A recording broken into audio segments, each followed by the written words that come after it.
অস্বীকৃতি। এই চ্যানেলের সমস্ত গল্প, চরিত্র ও ঘটনা সম্পূর্ণ কল্পনাভিত্তিক। কারো জীবনের সঙ্গে মিল থাকলে তা সম্পূর্ণ কাকতালীয়। এই চ্যানেলের উদ্দেশ্য শুধুমাত্র বিনোদন ও জীবনের শিক্ষা দেওয়া। ভালোবাসুন বাংলা গল্প, ছড়িয়ে দিন অনুভূতি ও মূল্যবোধ। ভালোবাসা মানে শুধু রূপ নয়, ভালোবাসা মানে মনের সৌন্দর্য। কলকাতার এক বড় হাসপাতাল। রাত 2টো বাজে। হাসপাতালের করিডরে এক মেয়ে হেঁটে যাচ্ছে।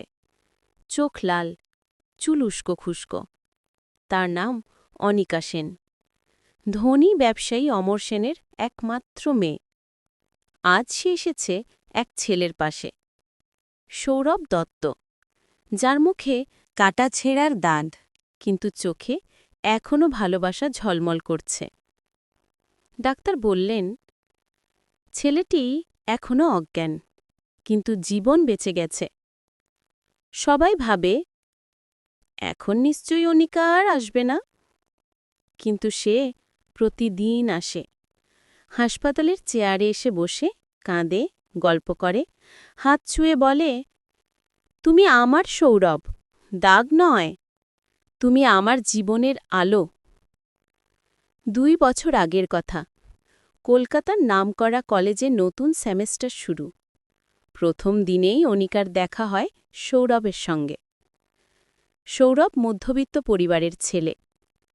বাবা স্কুলের ক্লার্ক, মা গৃহিণী। জীবনে বিলাসিতা নেই, কিন্তু স্বপ্ন আছে অনেক। অনিকা প্রথম দেখাতেই মুগ্ধ হয় তার বিনয় আর হাসিতে। বন্ধুত্ব গড়ায় ভালোবাসায়। কফি শপ, লাইব্রেরি, পার্ক, যেখানেই তারা যায়, অনিকা বলে, তুমি জানো সৌরভ, তোমার সঙ্গে থাকলে পৃথিবীটা আলাদা লাগে।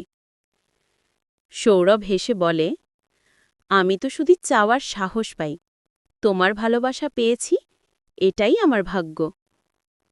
একদিন অনিকার বাবা জানতে পারেন মেয়ের প্রেমের কথা। তিনি চিৎকার করে ওঠেন, একজন সামান্য গরিবের ছেলের সঙ্গে আমার মেয়ের সম্পর্ক অসম্ভব। অনিকা শান্ত গলায় বলে, বাবা, সৌরভ গরিব, কিন্তু চরিত্রে ধনী। অমর সেন রেগে বলেন, পয়সা ছাড়া ভালোবাসা টেকে না। অনিকা চুপ করে ঘর ছেড়ে যায়। সৌরভ এসব জানে না।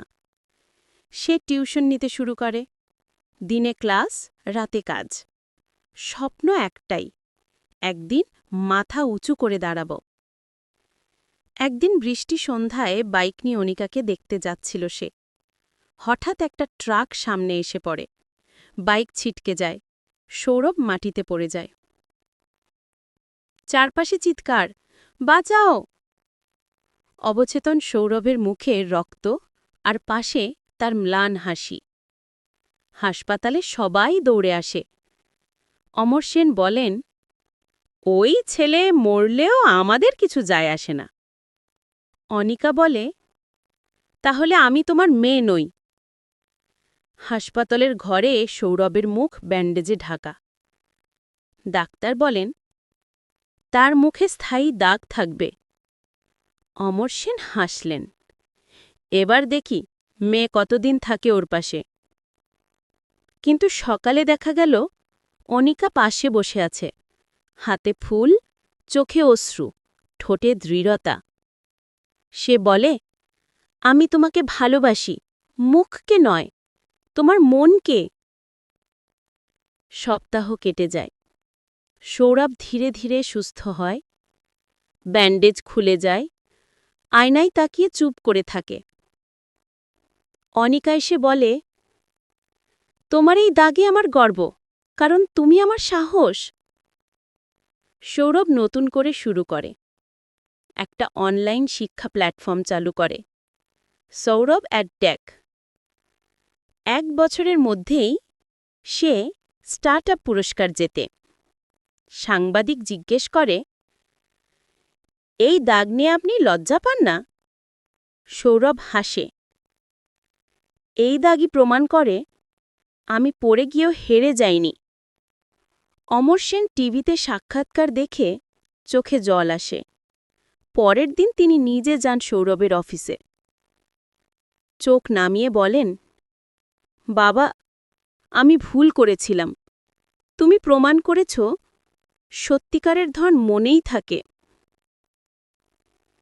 বছর দুয়েক পর অনিকা আর সৌরভের বিয়ে হয় ছোট করে। বিয়ের দিন সৌরভের মুখে দাগ তখনও আছে, কিন্তু পাশে অনিকার গর্বিত হাসি। অনিকা বলে, ভালোবাসা সৌন্দর্য নয়, ভালোবাসা মানে গ্রহণ করা।